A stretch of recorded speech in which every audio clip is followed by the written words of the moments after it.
O'Reilly. Are your wiper blades chattering, skipping, or squeaking? Don't let streaks or smearing on your windshield compromise your visibility. When it's time to replace your wiper blades, stop by O'Reilly Auto Parts and see our selection. Our professional parts people will even install your new wiper blades while you wait. Stop by O'Reilly Auto Parts today. O'Reilly Auto Parts. I'm sure a lot of you guys remember the old ceremonial hunting tradition of eating the heart out of the first animal you kill. Meat from those organs are among the most nutrient-rich foods on the planet. You can get those same benefits your ancestors craved via convenient daily capsules from Heart and Soil. Find out more at heartandsoil.co. And remember, use code MeatEater for 10% off your purchase. Welcome to the Wired to Hunt podcast, your home for deer hunting news, stories, and strategies. And now, your host, Mark Kenyon. Hello, and welcome to the Wired to Hunt podcast. I'm your host, Mark Kenyon, and this is episode number 14. Today, we're diving into one of the greatest challenges facing hunters, getting hunting permission on private land. We've got some great tips, tricks, and stories, so stick around and enjoy.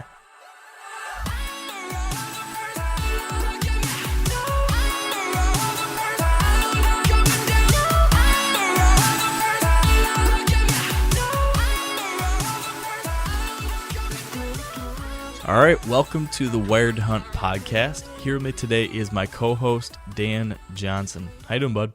Mark, I think our friendship has grown over the past couple weeks since we've done the podcast. And when you go away for a week out west and you don't keep in communication with me, I get worried. I'm sorry, bud. It just, I thought we had a good enough relationship to where you could tell me where you're at, what you're doing, if you're safe. I let you down. You're right. Just don't let it happen again. I really did. Yeah, and I was in Colorado with no cell phone or internet or GPS or any of that stuff, but I should have found a way to get a hold of you. You're absolutely right. Yep. Oh man, it was a good vacation though. Like you said, I was gone all last week, backpacking out in the mountains of Colorado, and geez, it was gorgeous, gorgeous country. Oh man, I'm jealous. So jealous. Yeah, it's I got a thing for the mountains. I love getting out there, deep in them, away from people. And so, yeah, we spent 6 days, I think, out in northern Colorado, just all up in the mountains there in Rocky Mountain National Park and the Comanche Peak Wilderness. And then in 3 weeks, my wife and I are going to do a 10-day backpacking trip in Glacier National Park out in Montana. So, well, if for some reason you have a suitcase that weighs somewhere around 230 pounds, just don't open it until you get there. All right, I will. Right? I will make sure I don't do that. The tough thing might be convincing my wife not to wonder what it's in there, but I'll see what I can do. Just make sure she tell her, trust me, okay? Just trust me. Yeah, that rarely goes over with her, but I'll give it a good shot. But yeah, I'm back in business here in Michigan, and our attention is turned back to whitetails. I got back on Sunday, and right away I went out and checked trail cameras, and was planting food plots this past Monday. So, definitely right back in the swing of things. Season's going to be here before we know it. That's right. Anything good on your cameras? I'm a little disappointed, to tell you the truth, so far. You might remember one of those bucks I've been hunting the past couple of years here in Michigan, the one I called Leaner. He disappeared towards the end of last season, but I've been hopeful he'd be around, but no sign of him yet. There's one buck that looks like it's got pretty decent growth. He'll definitely be a shooter. I don't know how big he'll be, but he's got kind of unique, really tall and tight rack, so he'll be kind of cool. But other than that, there's a couple 2-year-olds, and so we'll see. Hopefully this is just early, and there'll be good stuff to come soon. But this week or this past week, for some reason, the Iowa tag draw was a month earlier than it was last year. Oh, and my buddy Ryan, who has been filming for me for like 4 years now, finally drew his Iowa tag. Yes. Yeah. So I am pumped. A lot of people are like, "Oh, you're going to give up your rut." I'm like, dude, this guy, he's a great guy. He's a real good friend. And I am so pumped to film him this year. I saw that on Facebook. That's exciting. Yeah. I'm stoked for Ryan. I know he's put in his time filming for you, so that's gonna be pretty cool. That's a fact. What do you usually take 2 weeks off that time of year? 2 weeks and I base it off your rut prediction every year that you post it. So it's first and second week in November that we will be knocking them out, hopefully.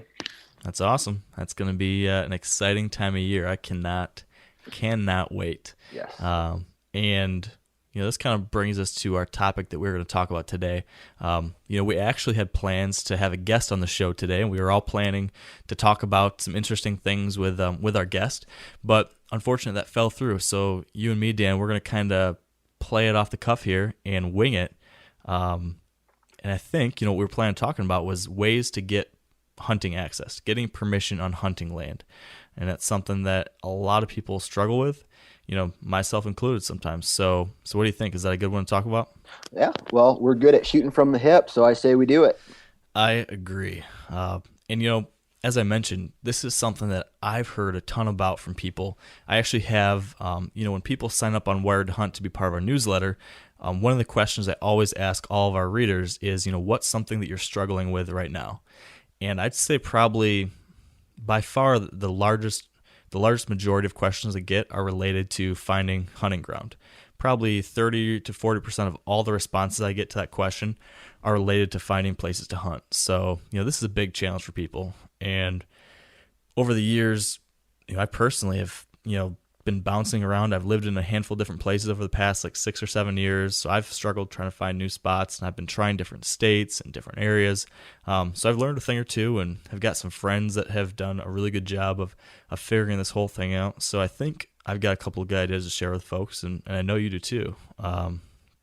So that said, I think the most interesting thing related to this just recently is related to you, Dan. You told me that just the other day you found out that you have access to a whole bunch of land in Nebraska. Do you want to tell us how that came to be? Well, and it all started when we had Bernie, right? Bernie on the podcast talking about do-it-yourself hunts. Yeah, Bernie Behringer. Yep, and it put a little thought in my head about, okay, so I went to work. I looked at my vacation time, and I'm like, okay, I have 4 extra days I can play with. I'm taking a trip to Seattle for a wedding, and then I have my 2 standard weeks that I always take off for the rut in November, and I had 4 extra days left. And then this little thought turned into a small tree, and then the small tree turned into a sequoia, and now I am for sure going on a hunt somewhere, and I've narrowed it down now to Nebraska. But so I started my research looking at public access, and I even had people just out of the blue contact me on Facebook, say, "Hey man, if you're interested, you can come hunt my property." So I try to be a good grandson, and I call my grandma once a week, and we have a little chit chat about the weather or how the neighbor's leaves blow in her yard, and she gets mad. Oh yeah. Yeah. So I told her, yeah, I'm going to Nebraska. I'm thinking about doing some hunting for mule deer. Well, you should contact your grandpa's cousin. I'm like, oh, okay. Well, what do they do? Well, they have a cattle ranch out there. I'm like, oh, okay, that's cool. And it's in the Sandhills, which from my understanding is a really good place for that. Yeah, I've heard the same thing. I don't know about, and I looked at a density map, and I think it's 80% mule deer, 20% whitetails out there. So there's that. So I get the number from my grandma. I'll call him up. Long story short, the guy I talked to, probably now in his 80s, tells me he sees whitetails, antelopes, and mule deer on a daily basis on their ranch. And come to find out, I have access to 25,600 acres. Good night. Now, I'm not trying to brag, because I got lucky on this. Okay, I really didn't have to work very hard to get this property, because in a way I'm kind of family, and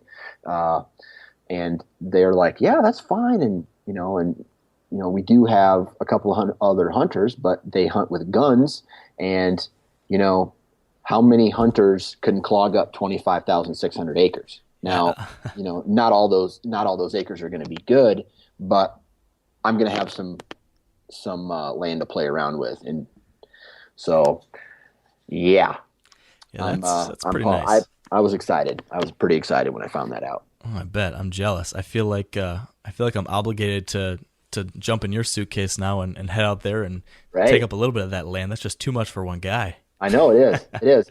The cool thing about it is it has, since the land was, I don't even want to say purchased, but I guess from what the landowner told me, the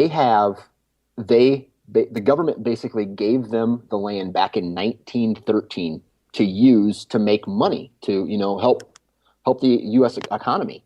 So the land was basically given to them in 1913. Jeez. And it's been in the family ever since. That's pretty cool. Yeah, that is. Well, that's awesome. Well, that's an awesome part about going out west to hunt is just there's so much more land, there's so much more availability, and fewer hunters, and stuff like that can happen. But that's cool. And I think one of the things you did there relates to a couple of the tips I know we wanted to share a little bit later about ways to get permission and to get land to hunt on. But I thought to start maybe, if you don't mind, Dan, I'll kind of share a little bit of my process of kind of how I go through this whole thing, starting at the point of, hey, I need somewhere to hunt, and how I go through that. And then maybe we can bounce around and talk through our different ideas for going through that process. Let's do it. Excellent. So, all right, let's say not even hypothetically. I'm actually in this situation right now. You might have saw, I don't know, a month ago or so, I posted an article on Where to Hunt about why I decided to cancel my plans to hunt in Iowa. Remember that one?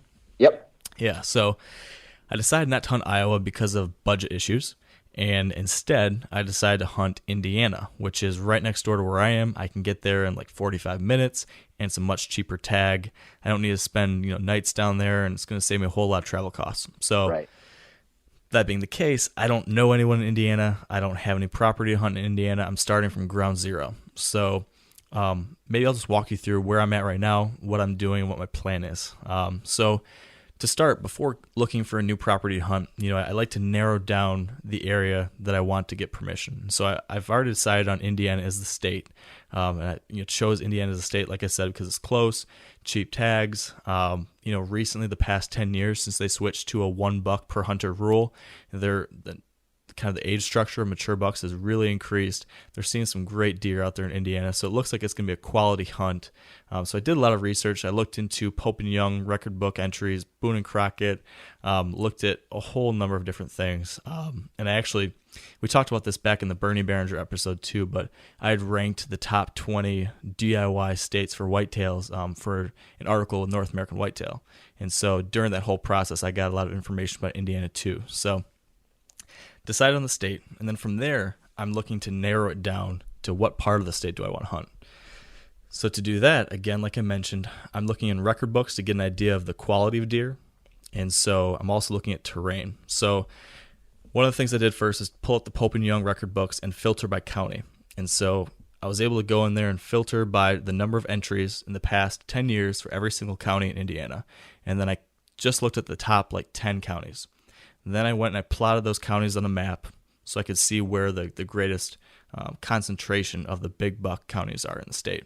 And then looked at the percentage, so how many hunters are there versus how many actual big deer are being entered. So just gave me an idea of what parts of the state have the highest quality. Once I kind of zeroed in on the kind of area, I then was looking at an actual aerial map. So this is my next process. I'll look at Google Maps, or Google Earth, and I will look at a high level at the terrain. And I'm looking for good cover, some food, a good mix of different types of terrain, topography, stuff like that, to just get an idea of what general areas look of interest to me. Right. So that's where I'm at right now. I've narrowed down, okay, these couple counties look interesting, and this general area within that county really looks good. So, now, a couple weeks ago, I drove down to this part of the state and just did a drive-by.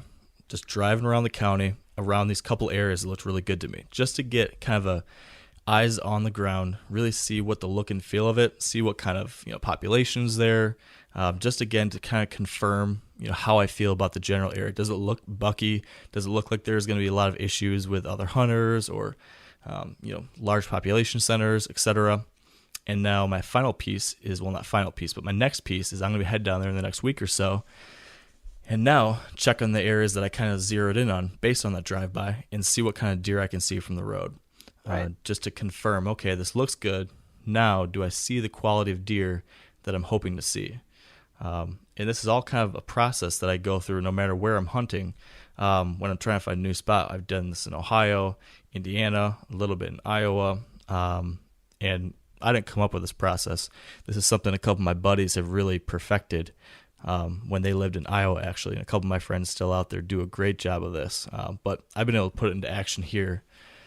And I think it's worked really well for us in Ohio and in Indiana. I think it's going to put me on some good deer, and just that we're going to see where it goes from here. Once I do this final scouting in the next week or so, I'm going to say, okay, hopefully the spots I think look good, I'm going to confirm. So I'm looking at a couple mile square area maybe.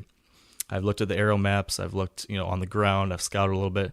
Now I'm going to try to take a look at actual properties. And this is something that I think you've probably done too, starting to look at plat maps or GIS online maps to actually identify specific parcels and which specific parcels I like to hunt or would like to hunt. Have you done that at all? Almost everything you just mentioned. I mean, it all starts for me on a digital map or a virtual map, to where I can see topography, water sources, or like river bottoms, and then satellite imagery. That's where it starts off at, and then I go from there and try to find the plat map. I don't do a lot of research into the Boone and Crockett bucks or Pope and Young bucks taken and do the ratio per hunters and all that stuff, just because I hunt Iowa. So yeah, I mean, not to sound like I'm bragging, but we all know how good Iowa is. So it's not a matter of how good the area is. It's a matter of if there is a mature or a shooter buck in that particular piece. Right. And then when the rut comes, it's all out. One's going to make its way through at one time or another. So yeah, but and after you find a piece you want to attack, then you pull the plat map, find out who owns it, and then you knock on some doors. Now, a lot of you guys are familiar with the old hunting tradition of eating, some organ, the heart or a chunk of liver, off the first animal you kill. I had that when I was a little kid, and it was a big deal. Organ meats were always prized by frontier people who knew the importance of getting a lot of different minerals and nutrients. And as often is the case, those guys were onto something, because organs are among the most nutrient-rich foods on the planet. And you can get the same benefits your ancestors craved via convenient daily capsules from Heart and Soil, made exclusively from regeneratively raised, grass-fed, and finished cattle. Heart and Soil's unique freeze-drying process means all those important nutrients are trapped in, ensuring you experience every one of the benefits of nature's superfood in a clean, convenient, taste-free capsule. Find out more at heartandsoil.co. And make sure to use code MeatEater for 10% off your purchase. That's heartandsoil.co. Use the code MeatEater. There's nothing like snook hook sets at dawn or catching a tarpon in the moonlight. Find your next fishing trip made easy on fishingbooker.com and experience the magic of the Sunshine State or any other destination on your fishing bucket list. Book a blue water adventure in search of sailfish or go snapper fishing with the kids. With over 6,000 captains and trips to choose from, planning your next one just got a whole lot easier. Download the Fishing Booker app on the Google Play or App Store, or visit them online at fishingbooker.com to book your trip today. Yes, let's talk about that piece there a little bit more before we move on. You mentioned plat map, and from my experience, a plat map is picked up at like a county clerk's office. It's usually like $10 for a little physical book showing the county that you're in, and then that whole county broken up into the parcels, and then at the back of that is an index with the property owner names. Is that what you've seen too, Dan? Yeah, on some counties, and it's weird because some counties do it, some counties don't. Luckily, the county that I hunt in has a digital format of that, so I can zoom in to an area, match it up with what I find on Google Earth or something, and a number will pop up. You can actually click on it. It will bring up all the information about this land, what the taxes are, what it's worth, who the owner is, where the owner lives, their telephone number. So it's so easy. You have all their information right there in front of you. Yeah, I love that. I do the same thing. I originally started using the physical plat maps, but probably 3 or 4 years ago, I discovered the digital version too. And the way I found those is I just Google the county. So let's say Oakland County, Michigan. And then I type in Oakland County, Michigan GIS map. And GIS is, I think it's Geographic Information System. And that's something that's kind of used across all government entities across the country. So I've always been able to find, I think 99% of the time, I found a digital version of these maps for every different county and each different state I've been looking for. And like you said, it's got pretty much everything you could ever want to know. The only thing sometimes it doesn't give you, I've struggled occasionally, is sometimes if somebody doesn't live on the property, right. You might not be able to get their home address. But I've got a buddy who's really the king of doing this, who he'll find the properties on GIS, and then he'll do just like fanatical white page searching and different online searches and stuff until he can find where that person actually lives. And then what he'll do, and what I've done, learning from him and a couple other buddies, is I'll have my area I'm interested. Then I get my GIS map and I start identifying the certain properties I'm interested in within that section, and we'll put together a list. And what I've learned is that in my situation, at least here in Michigan, it's a good idea to put together a big list. So I'll put together a list of maybe 10 or 15 different properties that I'm interested in, and I'll rank order them. So based on, what I see on the aerial maps or what I've seen when I've actually driven around, okay, here's my number 1, 2, all the way through 15th property. Yeah, pretty serious. You're a nerd. Dude, I pay attention. I'm a detail guy. So I get my whole list together. I have them ranked, and then I get the address and information for each one. And if I can get more information, like, the name of the husband and the wife that own the farm, own the property. I've got a buddy, the same guy I keep talking about. He's even found out like who the sons and daughters are, and he'll know, okay, well, the son lives this way down the street, and the daughter lives around the corner. And so he'll have all this mapped out in his notebook when we go to check an area out. He's a genius at this stuff, but like a detective. Yeah, kind of, in a weird stalkerish way. No. Yeah. But it's good to have your ducks in a row, because what we like to do, and this is another one of my big tips kind of, is that once you have your list, for me, I like to go and try to knock them all out in one fell swoop. So, we'll go down to Southern Ohio. I guess I'll share a story here of when we did this about 3 years ago. Me and my friend, his name's Corey. Me and Corey went down to Southern Ohio with the plan of finding some ground to hunt down in the southwest corner of the state.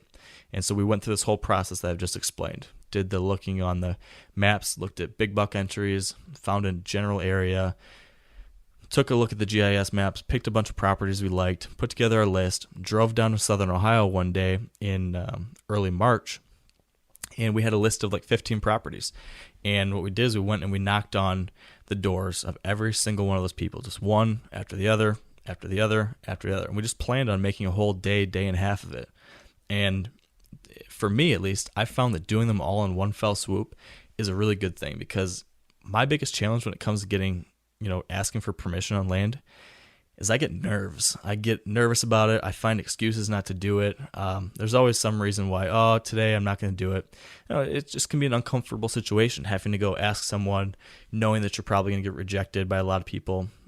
So what I just have to do is I just need to commit. Okay, today we're doing this. And then once I knock on the first door, it's a lot easier to knock on the second. And it's Right. even easier to do the third. Is you just keep going, you just build momentum, you get over it, and you just go. So I think it's a great tip for people, especially those who kind of don't like the idea of talking to random people, knocking on doors, asking to, use their land. If you can just suck it up one day and just go do it, you can Right. get out of the way and you'll feel a lot better afterwards. And the worst thing that they're going to tell you is no.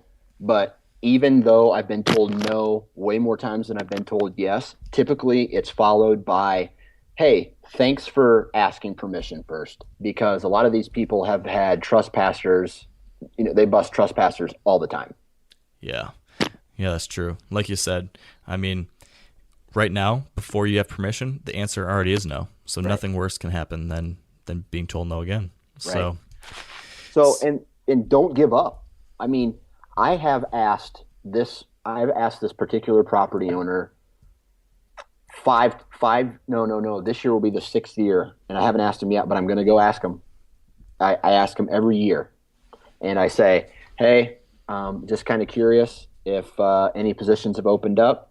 I know the answer is going to be no, but the second that whoever quits hunting there, they're going to know me, and they're going to say, hey, Dan Johnson wants to hunt here. Let's let him hunt. Yeah, that's a great point. And I think something related to that is the fact that every time you ask, you're probably going about it in such a way that they'll remember you positively. Right. So that when it does come around to your possible opportunity, they're going to think, hey, that Dan Johnson guy was half decent. Am I right? Right. That's right. I mean, it's just being nice. That's all these people want. And they're going to tell you, hey, I already have hunters. I hunt myself, or no, I don't allow hunting. I mean, it's their property. They can do whatever they want to with it. But if you come across as an a-hole, of course they're going to tell you no. Yeah. You have to be polite, understanding, and this whole idea of how you present yourself when you're asking for permission is pretty important, I think. But I want to talk about that. But quickly before we do that, I want to jump on something that is related to what you just said. They're going to say no, or they're going to say somebody else is hunting the property, or I hunt the property. Something I like to do whenever I'm in that situation, which 8 times out of 10 or 9 times out of 10, that's what happens. I always make sure to, like you said, be polite, understanding, but then always ask, hey, do you by chance know anybody else I should talk to? Or is there anyone else in the area that, might have an opening or is looking to, have a few deer taken, whatever it might be. I always ask that question just in case. Right. And most times they'll say, well, maybe talk to Joe Johnson down the street or talk to so-and-so. He might have a spot. I usually always get a lead. Right. And the other thing, be certain or let them know what season you want to hunt. Because for me, I don't gun hunt. I don't shotgun hunt. I don't muzzleloader hunt. I'm strictly bow hunting. A lot of these properties have hunters on them, but not bow hunters. Because, more people gun hunt than bow hunt. There's another possible opening for you to say, hey, I'm looking to bow hunt only. I don't gun hunt. I'm not interested in gun hunting. Let them know that, because then they don't think of you as just another hunter. You're a bow hunter, and there's a completely different season for that, and you're not going to ruin their gun hunting. Yeah, that is a really good point. And I think also for a lot of people, especially those that aren't as comfortable with hunting, the idea of a bow hunter versus a gun hunter is something they feel more comfortable with. I think less invasive. Yeah, exactly. And some people just are kind of nervous about people walking around their property with guns, but Right. a bow, doesn't really strike that same kind of concern. So that's a really good idea to make sure you mention that. And that's how I have gained majority of my access, because all the pieces that I hunt have shotgun hunters that hunt them after I'm done with the property. So I'm getting first dibs most of the time, and then knowing that, okay, he's not going to ruin anything on our drives. I'm out until shed hunting season, typically. Right. Yeah, no, that's great. So jumping back to what we were just talking about before, the presentation, we already talked about, just being nice and polite and everything, but I also think there's a couple other things that will, impact how the landowner perceives you when you're asking or after you ask. And, one of the first things is your dress code, like how you actually are physically presented. In my opinion, I've always thought clean cut, not overly fancy though, and obviously not dirty. I typically wear like a nice pair of jeans and a button-down shirt, or khakis and a polo or something. It depends on where you're at, where you're asking, depends on the culture there and everything. But just make sure they think that you look like a decent individual. Right. But definitely don't show up in like a suit and tie. Right. Or at the same time, don't show up wearing cutoff jeans and a wife beater, I think. Right. I think that's a good thing to mention is me. I will go to their door, and I'm not talking filthy dirty, but something that makes it look like you're a hardworking person. Yeah. You know what I mean? A little dirt on the jeans or on your Dickies, or just a t-shirt, a hat, maybe some gloves in your back pocket, a pair of work boots, something that shows, hey, I'm a hardworking person. You can trust me. And, I have a pretty big beard right now, and people, feel comfortable, maybe from a first impression, if they look at me walking up their driveway, oh my God, get the gun, Doris, look at this guy. He's coming to get us. But that's what I thought the first time I saw you. Shake their hand, introduce yourself, look them straight in the eye, tell them your intentions, and, smile. I got crooked teeth, man. I'm not going to lie, but you smile at them, they're going to feel less threatened, and start a conversation about, hey, this is what I'm doing. How have you been? Hey, maybe some small talk first about, hey, did you get all your crops in? I see you got a couple dogs. What breed is that? Just something to open up a little bit of a conversation, and don't just come in and go, hi, my name's Dan. I want to hunt your property, because they're going to go, well, you can start by getting off it, So yeah, this brings up a good point. This I think comes to different styles. Right. So I know some guys who can just BS with a guy for no reason. Right. And then other people I know will go up there and be super awkward and be squirming, not really knowing what to talk about or what to say. And I always kind of approach it. It's hard to tell. There's some people, some landowners who like to talk to random people. Right. And there's other guys, you show up and if you start BSing with them, the guy's like, what are you doing on my property? Why are you here? Why are you talking to me? Right. So for me, I'm a little more, again, probably related to my own personality. I'm a little more detailed, and I plan this stuff ahead. So what I'll do is I actually have what I'll call, in the business world, people call this an elevator pitch. And in that case, in the business case, you need to know, like, let's say you're starting a new business. Your elevator pitch would be, who are you and what's your business idea? Explain it in 30 seconds so that if you see somebody in an elevator, by the time you get off that elevator and you meet some random guy, they'll remember who you are afterwards. So right. What I try to do is have a short kind of pre-scripted, not scripted, but just a general idea of what my quote-unquote elevator pitch is going to be when I walk up to that door. That way I'm just not knocking on a door and staring at a guy in the face and saying, Mark. So Right.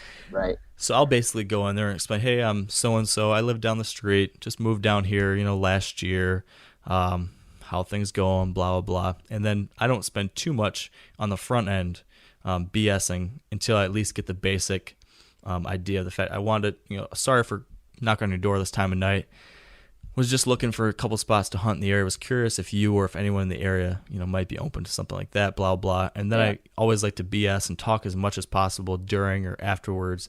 But I usually have a plan of the basic way I'm going to get that first piece out, and then kind of freelance it from there. Right. But I think it's a decent idea to at least in your head have an idea of how you're going to start that conversation, unless you're the kind of person that can just wing it all the time. But I think for me, it's helped to have a general idea of how to get that going. Right. And a majority of the people that I talk to also are farmers. And if you don't know farmers, they're always busy. Right. They may not look busy, but they're always busy. And they always have things to do, especially if they have livestock as well. And this time of year, with calves and, making sure crops are in and all that stuff, get to the point. But I always like to, I like to BS a little bit. I would say I'm probably better at it than most people, but you have to be able to read a person's, how they are. Yeah. Because if you got a guy staring you straight in the face with kind of a mean look on his face, he probably just wants you to go away. Yep. Okay? So get to the point with this guy. Then you got other guys who, if they're asking you questions back, then you can start opening up and start a conversation with them, as opposed to, certain people who are just like, who are you? What do you want? Yes or no? Goodbye. Yeah. So true. So true. And like you said, yeah, I've had experiences with all of them. Now, a lot of you guys are familiar with the old hunting tradition of eating, some organ, the heart or a chunk of liver off the first animal you kill. I had that when I was a little kid, and it was a big deal. Organ meats were always prized by frontier people who knew the importance of getting a lot of different minerals and nutrients. And as often is the case, those guys were onto something, because organs are among the most nutrient-rich foods on the planet. And you can get the same benefits your ancestors craved via convenient daily capsules from Heart and Soil, made exclusively from regeneratively raised, grass-fed, and finished cattle. Heart and Soil's unique freeze-drying process means all those important nutrients are trapped in, ensuring you experience every one of the benefits of nature's superfood in a clean, convenient, taste-free capsule. Find out more at heartandsoil.co, and make sure to use code MeatEater for 10% off your purchase. That's heartandsoil.co. Use the code MeatEater. There's nothing like snook hook sets at dawn or catching a tarpon in the moonlight. Find your next fishing trip made easy on fishingbooker.com and experience the magic of the Sunshine State or any other destination on your fishing bucket list.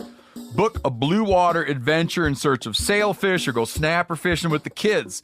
With over 6,000 captains and trips to choose from, planning your next one just got a whole lot easier. Download the Fishing Booker app on the Google Play or App Store, or visit them online at fishingbooker.com to book your trip today. Yep. You got to read the situation and then, advance appropriately.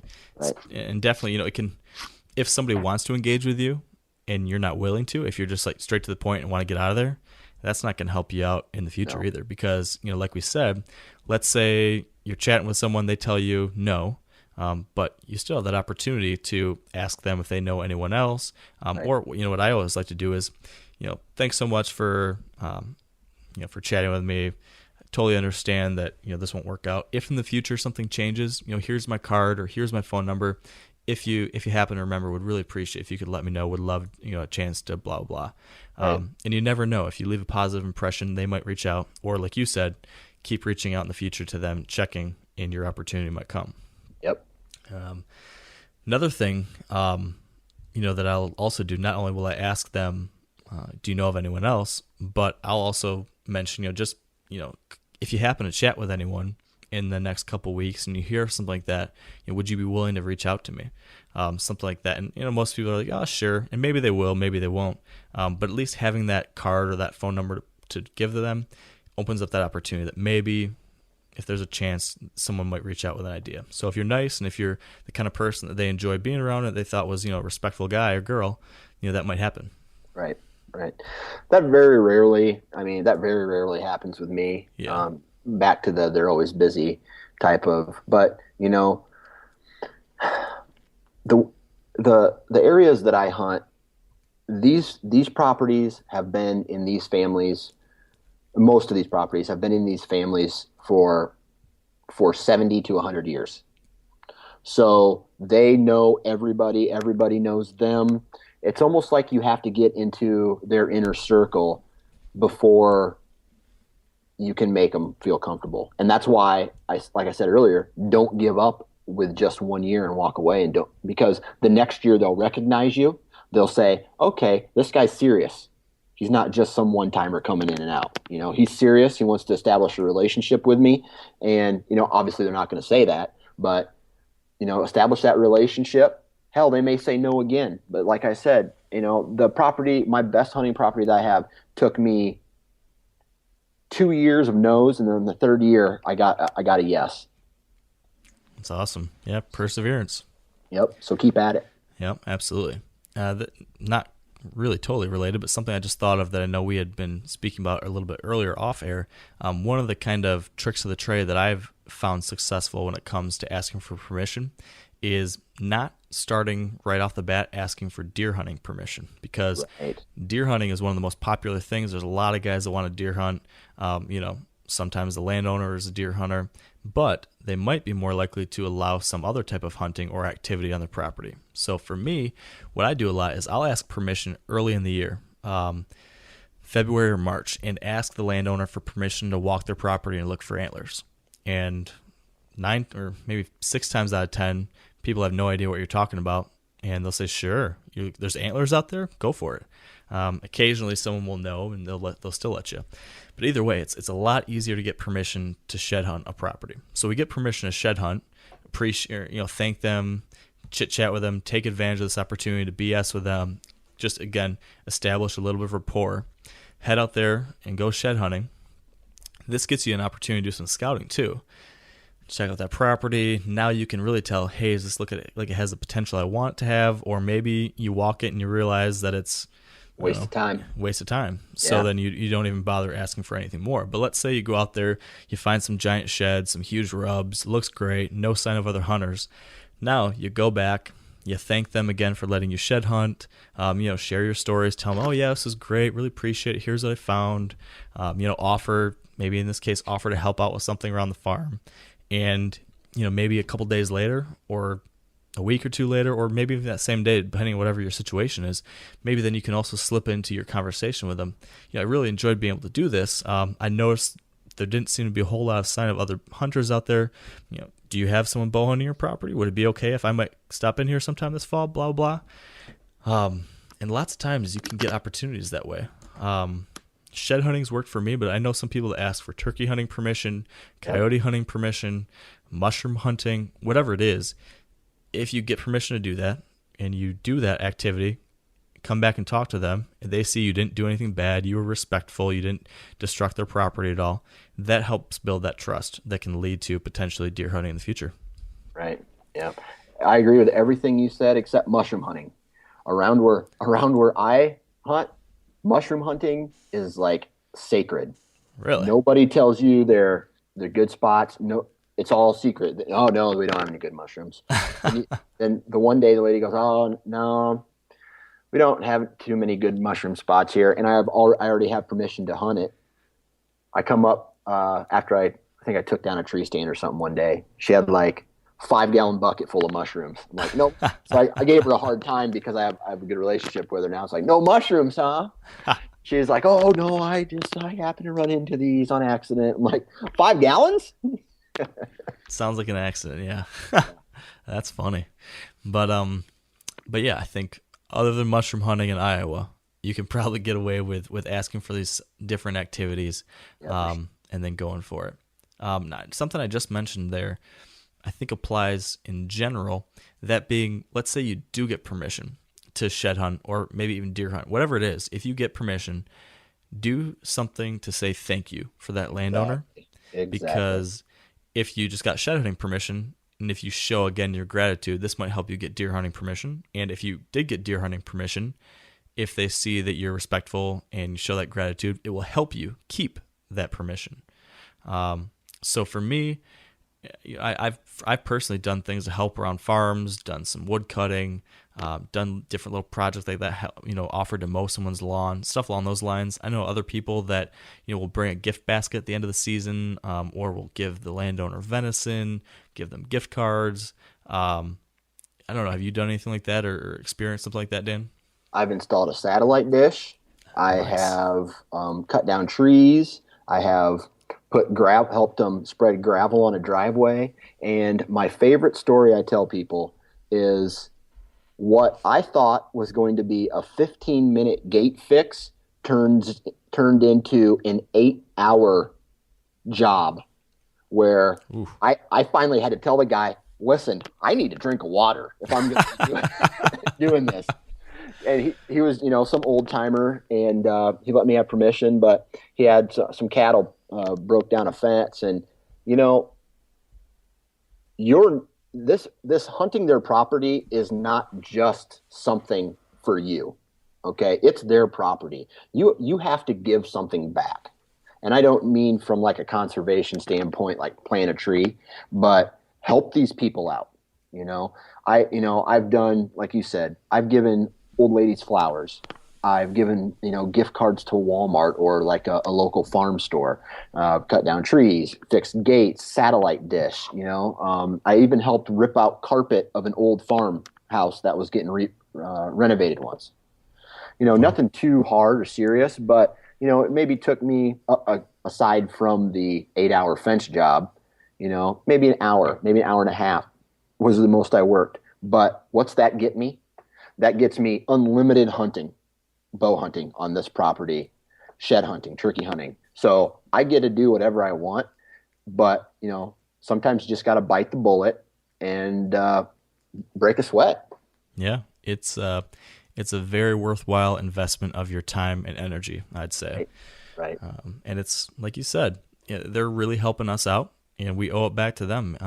It's by no means are they obligated to let us hunt their property. It's a privilege. So, we need to be very respectful of that. And, another point is when we're on that property that we've been given permission to hunt on, I think it's an obligation of all hunters to be very respectful of that land. Don't damage things. Be careful to leave it as you found it.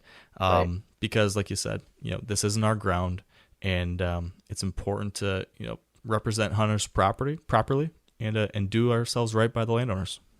That's a fact. True story. One other random tip.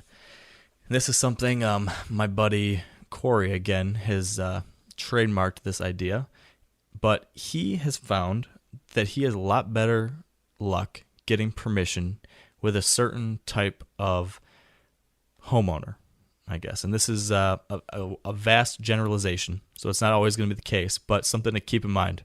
Let's say you're driving down the road and you've got a list of 4 properties. He'll do a drive-by and he'll look at the house that the landowner has on that property. And oftentimes, if it's a really fancy, nice house with a nice car, trim fence, lots of times he already knows going into it that property probably is less likely to get permission on. Because let's say this person is a little more well-to-do, they're probably more active in the community, they're probably more connected with more people, more people probably are talking to them, they've got more friends that might be asking for permission, or they might have permission, whatever it is. Some of these fancier places seem to have less of a chance to get permission on them. Then on the other hand, you might have the older farmhouse where there's tractors in the yard and dogs running around. These folks, again, this is a generalization, doesn't apply all the time, but lots more times these folks might be more likely to give permission because they might not be heading into town every day and talking to people all the time. They might be just focused on their farm work or focused on whatever it is they do, or they just might not care as much, and they might be okay with different people going back out there. So big generalization, but it's something that sometimes is a clue to look for. I don't know. Have you ever seen that? I guess I never really put too much into it. I mean, around where I hunt, there are a majority old farmhouses. There's a couple new ones, but it's typically after the farmer has already retired. They just build a new house 100 feet from their old house that they lived in for 50 years, and then somebody else, like a farmhand or a grandchild or a son, will move into the old house. So yeah, it's a generalization, but it doesn't keep me from knocking at their door. I don't care if your yard's surrounded by pit bulls. I'm gonna knock on your door. Oh yeah. Unless there's a sign that says stay out, no trespassing, all this stuff, then they're not going to let anybody, a majority of the time they're not going to let anybody hunt, but I'm still going to ask because, Gotta give it a shot. Right. Gotta give it a shot. And I think that is the biggest thing when it comes to this whole topic of getting permission on property, on private property. In the end, it comes down to just sucking it up and doing the work and asking. Right. I think probably, and this applies to me, this has been my biggest struggle, like I said before, and I think for a lot of people, is they just never do it. They talk about it, they complain about the fact that I don't have enough places to hunt. I do it too. I complain about not having enough spots, or concerned about this spot or that spot, or losing a hunting location. it's so easy to complain about our bad luck or whatever, but there are a lot of opportunities to get hunting permission. It's just a matter of getting out there and doing the work. And it's a numbers game, like I said. In a lot of spots, especially here, in Michigan, we're with a million hunters. 9 out of every 10 doors I knock on, I'm probably going to get a no. Right. So I just go into it knowing that. I set the proper expectations, and I say, okay, I'm going to be told no a lot. That's okay. I'm ready for it. I'm just going to keep on knocking. And it's a matter of just making up your mind, committing to it, and then taking action. And I think if you do that, good things will eventually happen. But you got to stop making excuses. You got to stop putting it off, and you just got to make it happen. Right. And if someone tells you no, there's nothing wrong with a rebuttal. So, for example, what I say is, hey, do you mind if I bow hunt your property? Well, I already hunt it. Well, do you bow hunt it? That's kind of a rebuttal. Well, no, I don't bow hunt it. Well, would you mind if I bow hunt it? Well, no, I kind of manage my land for my gun hunts. Okay, no problem. Or do you mind if I hunt your property? Well, I had an accident on the farm with a hunter one time, and he tried to sue me, I would be willing to get a legal document signed that if I hurt myself, I can't sue you, which I have 2 properties that on a yearly basis, I have to put my signature on a legal document saying that I am not responsible for any harm to my body that is caused on this property. Yeah. So, offer something like that. They say, yeah, no, I just, okay, here's the worst no I got. Do you mind if I hunt your property? Well, my Indian spirit is a female deer, and just please, if you do, don't shoot any does, because this lady I think she was a hippie, and her parents passed on and gave her and her brothers the farm, and she lived the closest, so she was responsible for it. And wowzers, this lady was off her rocker, but I got permission to hunt it, and I just couldn't shoot does. And I respected I could have shot 100 does off that property, but I respected her wishes, and that because I think karma's a son of a gun too. I don't want her or some doe to haunt my dreams the rest of my life. Definitely not. Nobody wants spirit does haunting us. No, absolutely not. Well, it's about that time. I think it's about that time. Once we start talking about the Mystics, it's time to close things up. So, that said, to everyone out there listening, I hope this has been helpful. I know lots of people have been asking us about how we go about getting permission on pieces of ground. So I hope that some of our thoughts and ideas here can help you do that in the future as well. And if you did enjoy the show today, which we certainly hope you did, as we always say, we would really appreciate it if you could leave a rating or review on iTunes. It's really quick. You just go into iTunes, click on leave a rating or review, put a star rating in there, and just type in a few sentences about what you like or don't like or love or hate about the show. We won't take offense, and we just appreciate that. So thank you in advance for taking the time to do it. It really helps new people find out about the show, and hopefully the show is helpful. So speaking of thanks, we would also like to thank our partners who help make this show possible. Big thanks to Sitka Gear, Bushnell Optics, Trophy Ridge, Bear Archery, Redneck Blinds, Carbon Express Arrows, Lacrosse Boots, Big & J Long Range Attractants, and the Whitetail Institute of North America.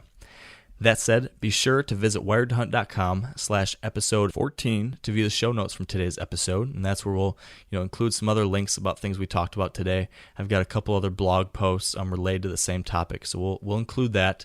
And then also check out Dan's blog at the9fingerchronicles.com, and I'm sure Dan will probably post a thing or two about this over the coming months leading to the season 2. So I think that's all for us here on the Wired to Hunt podcast. So thank you again, everyone.